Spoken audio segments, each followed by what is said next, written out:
Okay, welcome to the Indiana Association for College Admission Counseling. If you have a question for any of our panelists here, you can ask in the Q&A button at the bottom of your screen. You just push that button and you'll be able to ask either one of the panelists a question, or you can ask them all the same question. They are not able to see you, even though you can see them. So this is incredibly important if you do have a question to use that Q&A button. Just a reminder, again, your camera and your microphone are off. The panelists are not able to see you. This is actually the last session of this evening and for this particular fair. This recording will be available to you within a week at strivescan.com/Indiana. So just reminder, this is recorded, your questions are recorded, and the chat is as well. And for the panelists, it's always incredibly helpful to throw things into the chat, any contact information, any websites that you suggest, just so that it's easily accessible to the students. And to reminder that this is recorded and will be replayed back to groups of students. And first up, we have Drexel University. Thanks so much, Christy. I appreciate that. Thank you, everyone, for joining us this evening. My name is Donna Mayer. I'm a Senior Assistant Director of Admissions at Drexel University. I'm going to share my screen with you right now. Christy, if you can just let me know for sure that you can see, or let me know if you don't see it, my screen. Thank you. So again, I'm representing Drexel University. We are located in Philadelphia. We are one of a few schools actually in the city of Philadelphia. We're housed in a great location, actually. If you're from Philadelphia, as I am, you would maybe just call it West Philly. It would be West Philadelphia. But now many people call the neighborhood that we are located in University City, because we have Drexel University as well as two other universities right there in that neighborhood. So it's a fabulous location for any student looking to come to an urban campus. And it's a type of environment too where housing is plentiful, and there's so many businesses and shops and events happening for college students because of, again, where we're specifically located. We are a research-based institution. We are an R1 research-based institution, and that means that we offer multiple opportunities for research for any student at Drexel. And I just hope that that's something that you keep in mind throughout the presentation, that at Drexel University, what you're interested in doing is what will define what you do. So it's not just what your major is and, oh, you can only do these things because you're an English major. That's not the case at Drexel University. We believe that students should be able to participate in things that they're passionate about. You're able to have a major in one field and a minor in another area. We have 80 undergraduate majors total, but we're a very strong school for interdisciplinary studies. We're also a great school for students that like to get involved and be engaged. We have about 14,500 undergraduates at Drexel University. I think I consider us a medium-sized institution. And I base that on my own experiences. The first college that I went to had 500 students total. Once I realized, after changing my major a few times, as most students do, I needed another school. I really wasn't, able to find the program that I wanted at that small institution. Made some great lifelong friends, but I needed more resources and more opportunities. So I went to a larger university that had 30,000 students. And in my first lecture hall, there were about 500 students in that classroom. So that really impacted me as far as getting a better understanding of what I think worked better for me. So I think Drexel is able to offer that to students. We are that type of school that is large enough to offer you the resources of a university, but we're small enough so that you feel that you're at home. So our student to faculty ratio is about 11:1. Our median class size is about 19 students. We have a strong alumni network, and we have students coming to us. We're very proud to say from all across the country and all around the world. Now, again, as I said before, that at Drexel, it's what you're involved in, it's what matters to you that matters to us, and you're able to pursue that. So what you're seeing on the screen now is just giving you different ideas as far as different ways that learning can take place, ways to be engaged and involved. As I said before, undergraduate research opportunities are very abundant for Drexel students. We have one program called STAR Scholars, which is a graduate level research opportunity, but it's only available for first year students. And it gives the student to lead a research opportunity, work alongside of faculty who are experts in whatever field your topic is based in, and you get paid for the work that you're doing. You get to stay on campus your freshman summer at no cost, and you get paid to do research that I would believe matters to you because you're the one that presented the topic. If you are curious about performing arts opportunities, you can be a Drexel biomedical engineering major with a minor in dance, or a a theater, a minor, if that's what you're interested in. You're able to combine disciplines pretty easily at Drexel University. We also offer accelerated degree opportunities. So if you want to get your MBA and your master's in 5 years, you're able to do that as well. And again, all of these opportunities are available for all students. So study abroad, performing arts, research. We have a very unique curriculum at Drexel. We operate on a quarter system schedule, not semesters. So the quarters are each 10 weeks long. So each quarter you have the chance to take classes in your major and your program, but then again, bring in those electives that matter to you as far as what your eventual goals are or what your interests may be. We're a school that promotes real world experiences. So we have a very unique curriculum that you're in the classroom for a term. You get to have hands-on experiential learning opportunities, with the most prevalent being our co-op program. Cooperative education is the chance for Drexel students to literally leave the classroom for 6 months at a time and work as a professional in their industry that they're curious about. So students at Drexel can choose in many cases to be at Drexel for 4 years so they can have a one-time co-op experience, or they can choose to be a student at Drexel for 5 years so that they get the chance to work professionally 3 times for a total of 1.5 years of professional work experience. The vast majority of these opportunities are paid experiences as well. 98% of Drexel students do the co-op program, and the average salary across the university is about $18,000 for each co-op opportunity. This is a global opportunity as well. You can stay in the Philadelphia region if you like. Many students do, but you don't have to. If you can do a co-op and live at home, you're able to do that as well. So this is a unique opportunity for students to really get out there, kind of take a career for a test drive to see if it's really right for them, or maybe more importantly, if it's not right for them. And all Drexel students are able to do the co-op program, except for the architecture major, but they have a very unique schedule themselves that I'd be happy to address with you if you have questions about that. Our campus, as I said before, is located in the city of Philadelphia. We're an open campus, so it's very easy for students to come and go and walk throughout our campus and into the school across the street from us. We have many opportunities for students to be engaged and involved, over 350 student organizations. We have living learning communities, if that's something that's important to you, easy way to make friends and work on projects together. We have Division I athletics, and actually our basketball team, our men's team, has just moved into the tournament round, so we're very, very excited about that. So we're hoping that they'll go pretty far in the upcoming tournament, March Madness. If you're interested, again, in being engaged and involved, Drexel is a great school for you to consider. We have a very straightforward application process. We are actually happy to say that the next 2 years, we are definitely not going to be requiring testing from students, so we will continue to be test optional. This information is on our website as well, so if you have questions about the application process, you can feel free to look up that information.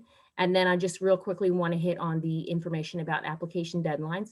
Pretty consistent year to year. So early decision, early action, as well as regular decision. And we do strongly recommend all students complete the CSS profile so that Drexel can review your family's finances for institutional need-based aid opportunities. All students are automatically reviewed for merit-based scholarship at Drexel, but for additional opportunities, we strongly encourage that CSS profile. Thanks so very much. I look forward to taking your questions. All right, thank you. And of course, put any of the information you'd like into the chats. Next up, we have Victoria, who is going to be speaking for Johnson in Wales. Good evening. Thank you so much for taking the time to learn more about our universities. My name is Victoria, and I am a regional admissions representative for Johnson and Wales University. I live in Indiana. I recruit the entire state, so I'm a rep that is part of the education community that's here. We are a unique institution in the manner that we have a campus in Providence, Rhode Island, and a campus in Charlotte, North Carolina. Our Providence campus is the oldest. It was founded in 1914. We have about 6,700 students enrolled there. And our Charlotte campus is a bit smaller and a bit younger. We only have 1,500 students that are there, but both locations do offer a breadth of socioeconomic and diverse student bodies that attend.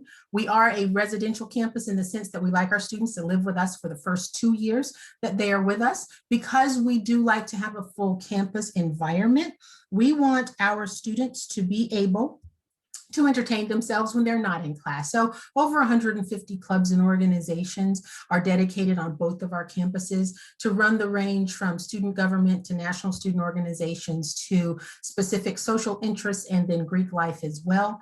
We're a Division III athletic institution. So here are the sports that we do include. Some of them vary depending on location, which makes sense. I don't think we can really have ice hockey in North Carolina, and golf won't really work in Rhode Island year round. So when you think about our majors, we started as a business school. We have a very well-established reputation among the culinary arts and the hospitality industry, are things that we are most well known for. We're a school that believes in starting our students from day one in their majors. It gives them more time on task. We believe in hands-on learning, and we want to have learning labs, even for those majors that don't seem to need a learning lab. If you can't learn hands-on, it's not going to prepare our students for the internships that we require of them. Over the last 100 years, we have always believed in experiential learning. That's how we've been able to build over 1,500 different locations in 33 different countries to send our students to have meaningful, real-world employment opportunities. We have a record of about 70% of our students that have those paid internships being hired by the companies. And then we also do a lot with our career services office. We believe in being industry focused in our majors, as well as preparing our students for those opportunities. On our visit webpage, we have an enormous platform of opportunities to visit in person as well as virtually. There are some things we do that are specialized for majors. We even have cook-alongs for our culinary students, so they get that opportunity to be in the kitchen with our chefs as much as possible, all from the comfort of their homes. We are proud to say that we award some kind of aid to over 90% of our undergraduate students, because we review every applicant for merit-based aid, and then we build on that through National Student Organization scholarships, outside scholarships, and then of course any need-based aid that's needed there. We are a test optional school, which we have been for many years. We do have early action and regular admission deadlines, and after that deadline, we work on a rolling basis to review all of our students for admission. It takes about a week once you're in this rolling status that we are in right now. My name is Victoria again. Here's my contact information. I'll drop it in the chat box, so that way if you want to get in touch with me, or if you want to request specific information about a program, I would love to be able to provide that for you. And again, thank you for your time this evening. I look forward to answering your questions later. Great. Thank you so very much. The next school that we will do is Virginia Military Institute.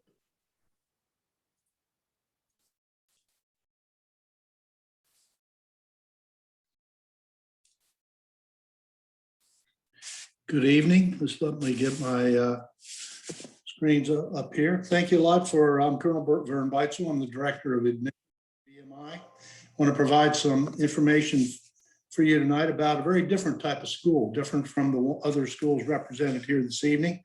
VMI is the oldest state-supported military college in the country with only 1,700 students. It is unique among the senior military colleges, which include Norwich, the Citadel, Texas A&M, University of North Georgia, and Virginia Tech, in that we are the only one that is completely military. All students at VMI are cadets and live in a very structured, regimented, 24-hour-a-day military system. All cadets complete 4 years of ROTC, but commissioning is optional. And we are the third smallest college in the country to be playing a Division I NCAA athletic program. What you can expect at VMI is a challenge academically, physically, emotionally. It is a very Spartan lifestyle, again, different from your typical college. And we're looking for a special type of individual who seeks out the type of discipline and structure that VMI provides. But first and foremost, VMI is an undergraduate college. We have no graduate programs at all, and we only have 14 majors. VMI believes that academic excellence is best maintained at a small college when the number of disciplines offering degrees is restricted. Our faculty are hired because of their ability to teach at the undergraduate level. They do conduct a lot of research, a lot of times research in coordination with the students, but their primary employment is to teach. And we provide very personalized instruction, and with a 10-to-1 student faculty ratio, we're able to do that. Our faculty members also serve as advisors and academic advisors, as well as club advisors and coaches to some of the club sports. As I said, all cadets complete 4 years of ROTC.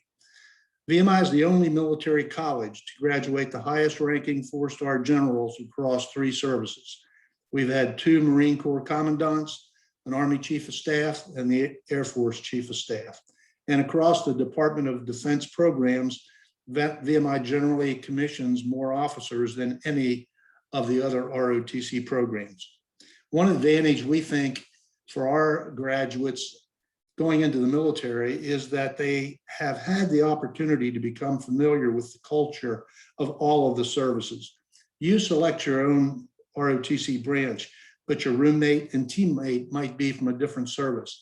And that type of exposure can be helpful when you get into active duty. Commission is optional, and right now about 55 to 60% of each graduating class will go into the military on active duty. We are the 3rd smallest college to be playing a Division I athletic program. The teams are comprised both of scholarship and walk-on athletes. So it does provide an opportunity for many students at VMI to participate in Division I athletics that they might not have that opportunity at a lot of larger schools. We also have a very active club sport program. We have as many cadets playing club sports as NCAA, and they are funded and sponsored entirely by VMI. We're nationally ranked in boxing, both men's and women's rugby and lacrosse, and it's a very great opportunity for students to compete against other college students at a level other than the NCAA. We attract a fairly strong academic student, as you can see from the profile here. We look not only at the academics, but we're looking for extracurricular activities a lot. We talk about motivation, character, physical fitness is very important, leadership, and a desire to serve. We factor all of those things into our evaluation. The application process at VMI is like applying to a civilian school rather than seeking an appointment to a federal academy. We also are test optional, and we have early decision, and our regular decision deadline is February 1st, but we encourage earlier application because many of our majors do fill up. We are the 3rd ranked school in the country, a public college, for endowment per student. So that allows us the opportunity to provide substantial financial assistance, need-based, merit-based, athletic, and about 30% of the core is on ROTC scholarship. But one scholarship I want to mention in particular is one specifically for students from Indiana. Virtually every student from Indiana is able to be provided substantial scholarship help that if they want to attend VMI. There are a great deal of leadership opportunities at VMI, obviously within the military structure, but outside of the military structure as well. Some of the opportunities at VMI with most leadership, the class officers, honor court members, cadets in charge of some of the extracurricular opportunities are given the opportunity to practice their leadership skills and develop them. This is our contact information. We welcome any inquiry that you may have tonight and later on. Thanks for being here.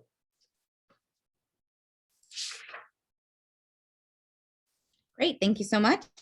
Next up, we have University of Utah.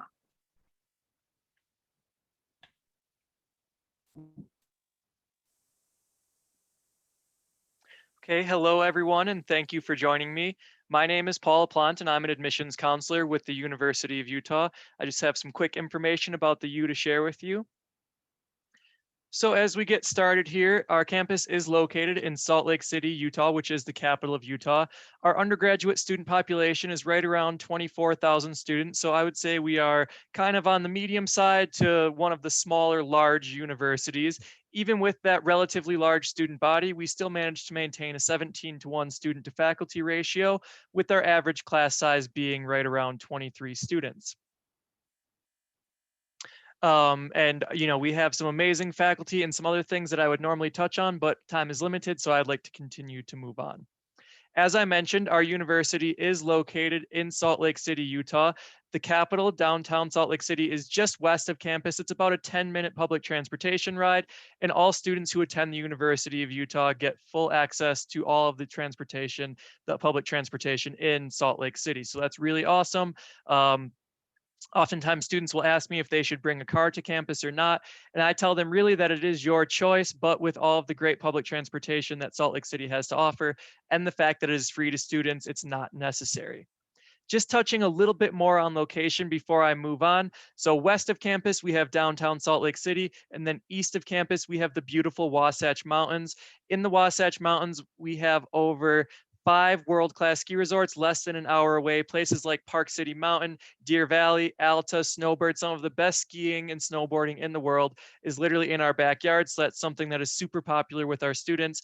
When there's no snow in the mountains, they utilize the mountains by going hiking, mountain biking, rock climbing, all the different ways to go and get involved in nature and to get to experience some of the beauty just a short distance away from campus. And a little bit more about the state of Utah. You guys are from Indiana, so this might be some news to you. We do have 5 national parks in the state of Utah. These are things that students will often take advantage of on a weekend trip, places like Arches National Park or Zion. At the U, we have over 150 different majors to choose from, so I know that that's a lot. Unfortunately, I don't have time to touch on all of them today, but I can let you know that some of our more competitive programs are things like the David Eccles School of Business. We are a really great school for business. Our engineering program is awesome. Our pre-professional program is really great and really popular on campus. And, you know, we do have robust academics for all of our various disciplines, but those are the ones that I typically like to share with students. Some information about our admissions process. So we are on the Common App, super happy to be there, a really straightforward process. These dates and deadlines are for the current application cycle, but I do anticipate them to be very similar next year. So right now we had December 1st as our early action 1 deadline and February 1st as our early action 2 deadline. All students who applied before February 1st, so before our early action 2 deadline, were automatically considered for all merit-based scholarships. That was also the deadline for our need-based scholarships as well. So really that February 1st, our early action 2 deadline is the one you want to be on the lookout for. But I would encourage you to apply sooner so you can go ahead and start making those decisions a little bit sooner. We are completely test optional. For the next 2 years, we are starting a test optional pilot program, and I do see the possibility of that being adopted permanently. Those conversations are going on in our office, so you are not required to take the ACT nor the SAT to apply to the U. And we utilize a holistic review process, meaning that you're not just a GPA and a test score. We will go through and look at you as a whole student and look at things that you've been involved in, maybe some hardships that you've faced, or anything else that you have to share with us, we'll take into consideration when reviewing your application, both for scholarships and for admissions to the university. I do have our estimated costs right here, but what I want to focus on is the difference between the in-state and the out-of-state. You can see that it is about $20,000 difference, and all of the students who may be viewing this right now are out-of-state students. So I'd like to share with you how we can make that scary $40,000 number basically be cut in half right down to the 20,000 number in as soon as 1 year on campus. And the way to do that is to go about by applying for residency in the state of Utah. So the state of Utah is one of the easiest states in the United States to become a resident of. And we really like to share that with our students, especially our out-of-state students, and encourage them to apply for residency for tuition purposes. So really it's as easy as these 3 steps. You have to be continually present in the state of Utah for 12 months. There is a 1-month total grace period, so you could go home for a few weeks on winter break and a few weeks in the summer, but you need to really be in Utah basically for 12 months straight. So that's the big one. That's the first one. After that, all you need to do is prove financial independence, which means your parents cannot claim you on their taxes, and then establish ties to the state of Utah, which usually means registering to vote in the state of Utah or getting a Utah driver's license. If you do those 3 things, you can save $20,000 after your first year on campus and pay in-state tuition for the remainder of your time. So that's really a great opportunity that I make sure to share with all of our out-of-state students, because affordability I know is a huge thing for students right now, and this is a way to make it more affordable at the U. And speaking of affordability, last year we awarded $98.3 million in scholarships and grants. So we do have a large endowment as well, a lot of scholarship money available for our students. We participate in WUI, but that doesn't matter for any students from the Midwest. And I really do encourage you to fill out the FAFSA for all possible need-based aid and to consider residency reclassification if you do end up attending the U. That's all that I have to share with you for now. I have my contact information up on the screen right now, and then I will also go ahead and add it to the chat. So thank you for your time, and please reach out to me if you have any questions about the University of Utah.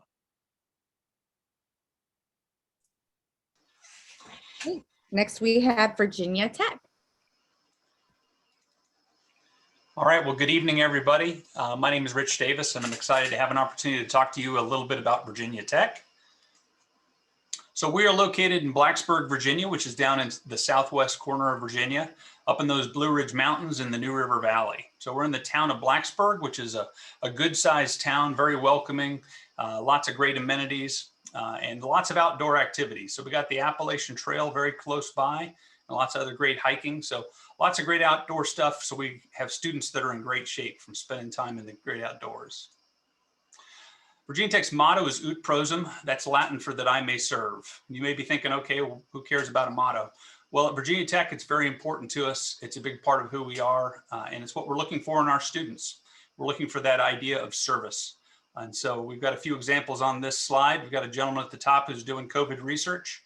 You do have the opportunity to do real research that really matters. And then at the bottom, we've got one of our cadets. So Virginia Tech is one of 6 senior military colleges and one of only 2 in the country that have a regimented Corps cadets experience within the larger university. So just a quick rundown on some of our more popular majors. So we do have 7 undergraduate colleges. Agriculture and Life Sciences provides degrees in animal science, horticulture, human nutrition, fitness and exercise, and has close ties with our veterinary college that I'll talk about in a minute. Architecture and Urban Studies. Architecture is one of our more popular degrees. We also have landscape architecture, industrial design, graphic design, so some phenomenal programs there. Engineering is what we're probably best known for, and we do have a lot of different programs in engineering, and you have the opportunity your freshman year to be a general engineer and be exposed to different types of engineering. Liberal Arts and Human Sciences is one of our larger colleges, covers everything from foreign languages to English to literature to history to political science. And over on the human sciences side, we have sociology as well as human development. So a lot of great opportunities there. The College of Natural Resources and the Environment is the #1 natural resources college in the country, 3 years running. Has phenomenal programs in anything to do with forestry, fisheries, wildlife, the environment. We also have sustainable packaging. We have data analytics as it applies to the environment, as well as meteorology. College of Business has degree programs in kind of the standard fields of business you'd expect. We also have a few that are outside the norm. We have a fantastic real estate program that's ranked #3 in the country.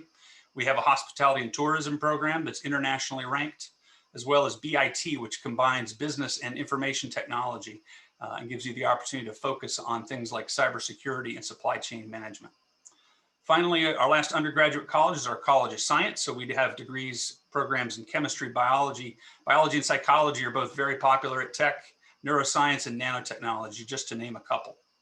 If you're not sure what you want to study, we have a university studies option that allows you to apply without choosing a major. But we do recommend that you at least pick a college, and then each of our colleges have an undecided option. So we have the Carilion School of Medicine, which is a phenomenal medical school, has 6,000 applicants a year for about 45 slots. So some phenomenal doctors come out of that school. If you are interested in a path that leads to medicine, Virginia Tech has several degree programs that align well. And we also have the Virginia Maryland College of Veterinary Medicine if you want to be a veterinarian. And our agriculture college has animal science degree programs that allow you to apply and actually start your veterinary training while you're still an undergraduate and count that those credits double. So great opportunity. We do a holistic review looking at your academic and your personal information for your application. You can apply on Common App or Coalition. After you apply, you will submit a self-reported academic record, which we're going to review for your academic rigor. We're going to get to know you personally by your extracurricular activities, and your 4 short essay questions are Ut Prosum questions. Our costs, our in-state costs, $13,600 plus room and board is about 23,000, and our out of state is about 32, with room and board comes in at about 42,000. I'm hoping that I've given you some great reasons why Virginia Tech, but I'm going to give you a few more here as we finish up. So first, our graduation rate is virtually double the national average. So we think that's because we're providing degree programs that students appreciate and enjoy, and we're providing them the supports they need to be successful. When you walk across that stage and claim your degree, you're going to have a job waiting for you on the other side, or you will have already been accepted to that next higher level of education. Our average starting salary has gone up since we updated this slide. It's about $62,000 per year, and that can change pretty dramatically based on STEM majors. And then finally, I think the last bullet is the most important one. So 93% of our freshmen return for their sophomore year. That means that they made that transition from high school to college successfully. They found a major they enjoy, professors that are challenging their way of thinking, that they found one of 900 different clubs and organizations on campus, everything from cultural to academic to club sports to intramural. So if you can't find something in 900 clubs, I'm not sure you're trying. So we think based on all those things that those students have found a home at Virginia Tech. And that's what we're hoping that you find. I'll put my contact information in the chat, and I appreciate the opportunity to talk to you all tonight.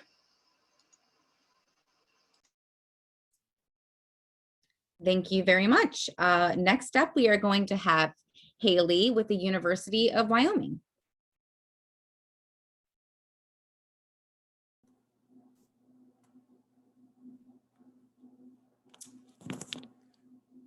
Fantastic. Apologize, as we may have had just a little bit of a time mix up this evening. We're a small team here at the University of Wyoming right now with the missions, but we are strong. So just jet setting off of the day and happy to present real quick in this 6x6 some information about the university further, and hoping that I can spark some interest for you all about this great institution. I myself am a graduate as well as a current employee. So I can absolutely talk on behalf. First generation college student, a first in my family to attend any institution and gain a 4-year college degree. And I did so here in beautiful Laramie, Wyoming. So we are the only 4-year institution in the entire state. Host about 12,249 students on our campus, and that does include our graduate students. Fantastic element is that you'll have 90% of your classes taught by your professors with your faculty to student ratio of 15:1 and average class sizes of about 30. So gives you a great opportunity to get to know your professors further. I personally had the opportunity to be mentored under the runner-up for the National Book Award under our English and Creative Writing program. So it's really excellent. We also have a winner of our Nobel Peace Prize, that teaches freshman economics here.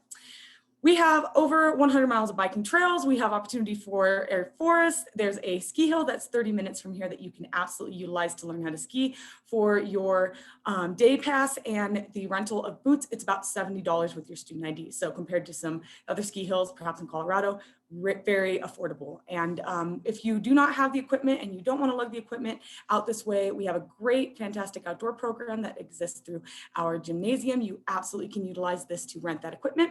Anything from mountain bikes to skis to sleds and snowshoes. So absolutely take an opportunity to experience that, because when you're here in Wyoming, we want you to do so. Of course, Laramie is between 2 mountain ranges, and we exist as the mountain to your own adventure. So the opportunity for you to take advantage.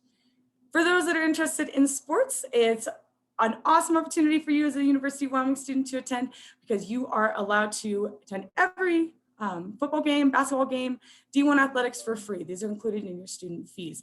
Fun fact about the University of Wyoming, for the Mountain West, we currently have the most active alumni. So if you're familiar with the Buffalo Bills, you'll know of Josh Allen, which is fantastic. If you are interested in getting involved further and you're not perhaps a D1 athlete, but you want to absolutely play at the competitive level, you can do so through our club sports. We also have a ton of intramural opportunities that'll keep our students active on campus, everything from battleship canoe to inner tube water polo. And we have 270 plus clubs and organizations. And if you're a student that's interested in a club and it's not necessarily something that's already developed, fantastic. You get 4 of your friends and a faculty member, and you can absolutely start your own club. So we're not going to limit you, and it's something that you can join all throughout the year. So no, if you don't make it to rush week, those first couple of meetings, they're still going to welcome you with open arms, most entities all across campus. This is just a picture of some of the opportunities that you can get involved in here at the university. It's very unique. I think it's fantastic. This is our vertical dancing that our dancing students will take part of outside in Vidavoo, Wyoming. It's about 15 minutes to the east. It's one of our recreation areas, and we're definitely trailblazers. So we're going to do some interesting things out here. It's exciting. Now we have over 200 different areas of study, everything from accounting to zoology, and we will not limit you on minors and majors. So if you are interested in double major, double minor, go ahead, meet with your advisors, get that schedule set up. You can absolutely do so. You'll get tons of hands-on research opportunities out here because we're the only four-year institution in the entire state. So we're well-funded with a fantastic representative team of alumni. If you know anything about the University of Wyoming or Wyoming in general, if another entity sees Steamboat, if you see that brown and gold, if you're out of state, you immediately lock in. You will ask them, where are you from? Because truly, this state is like one big small town. It's easy to get connected, and that's fantastic for you as a student because even from out of state, we're going to have lots of different entities that come into this college, provide you with that hands-on experience. And next year, it is important to recognize we're going to have our in-class setting. We're looking to move forward with the traditional fall setting for courses. So I'm going to have you back in the classroom. We're going to have you back speaking to professors and giving you that opportunity for that in-person learning because I know that Zoom is rough. We're certainly getting fatigued. Now, we have one of the largest travel endowment and any four-year single travel endowment for any four-year institution in the entire United States. This is made possible by the Dick and Lynn Cheney Foundation. He is a graduate of the University of Wyoming and has established this to give students the opportunity to travel abroad because they believed it was very important for students to do so. And I as well believe that this is an opportunity that all students should take in college.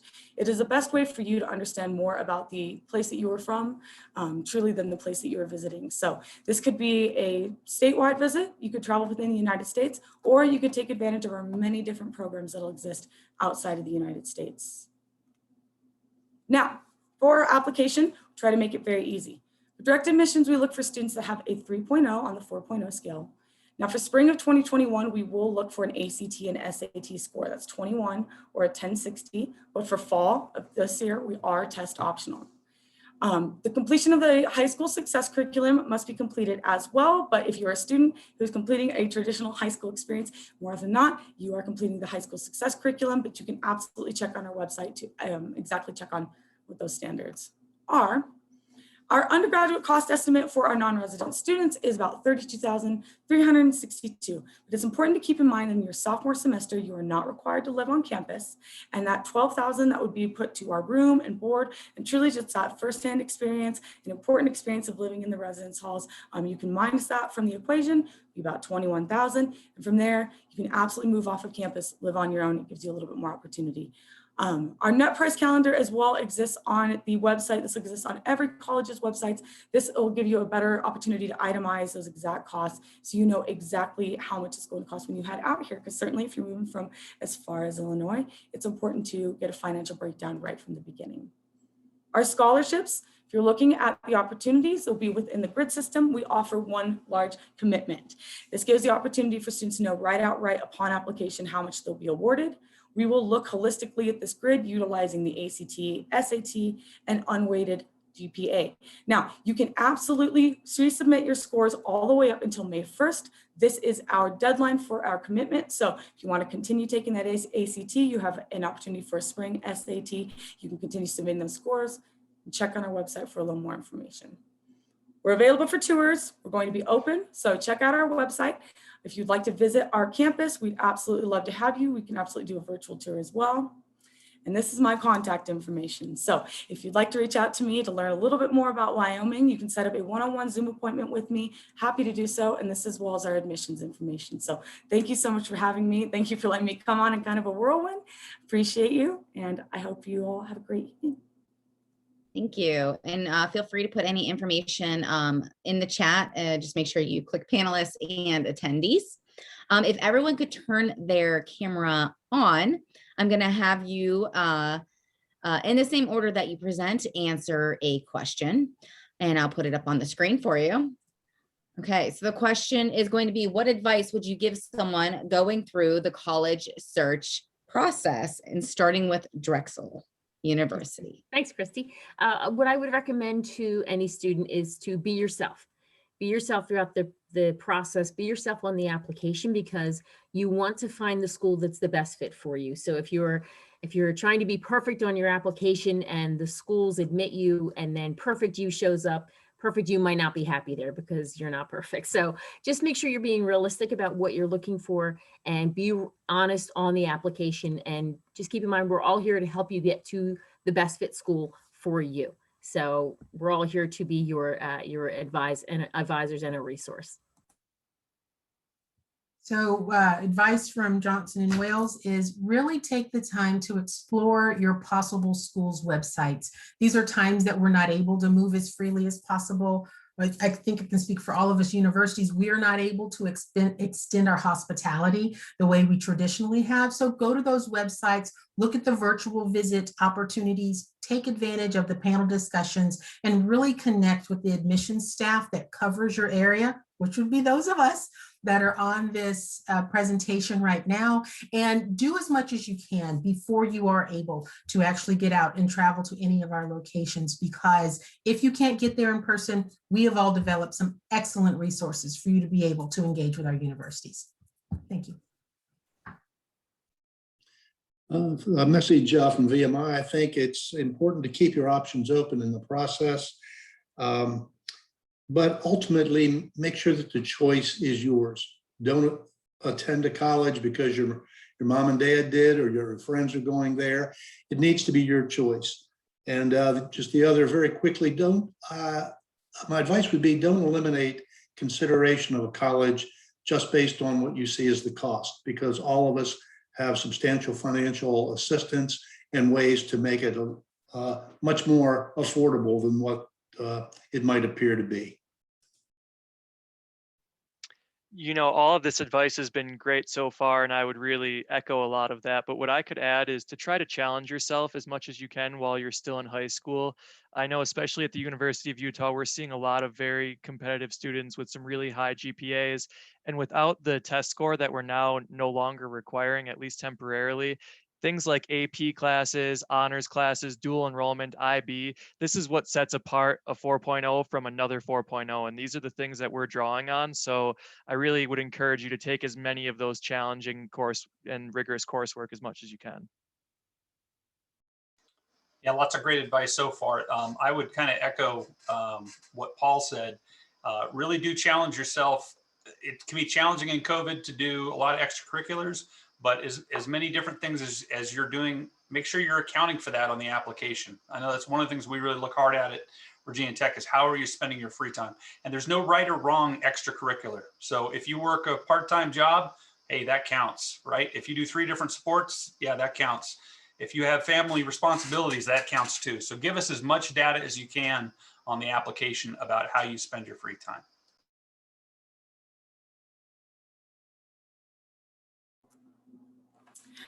Fantastic advice, truly across the board. And I had a couple on hand, but you know, as they go, because all admissions representatives, we want to see the best of you, of your students. You want to see you all get a great education. And so I would say to make yourself feel as comfortable as you can right from the beginning. Make sure you try, if you can, if you have the possibility, visit the campus. Get to know the community that surrounds it, because this is an investment that's not just about your education, but it's going to be about who you're going to be for the next 4 years, potentially 6 years of your life. And if it's a fantastic community, if it's welcoming, if it's friendly, you'll know that you already have a strong base right to start. Because if anything makes your education better, it's knowing that you're surrounded by a supportive community. So I just hope that you explore your best selves in college. Perfect. All right. So before we exit here, just a reminder that there is a quick survey for any attendees, just 4 quick questions as soon as we exit out of this. This is the last session of this particular college fair. The recording will be available at strivescan.com/Indiana. Just a huge thank you to all the panelists, learning so much about your wonderful institutions, and best of luck to all the students in all of their future endeavors. And have a great night. Thank you.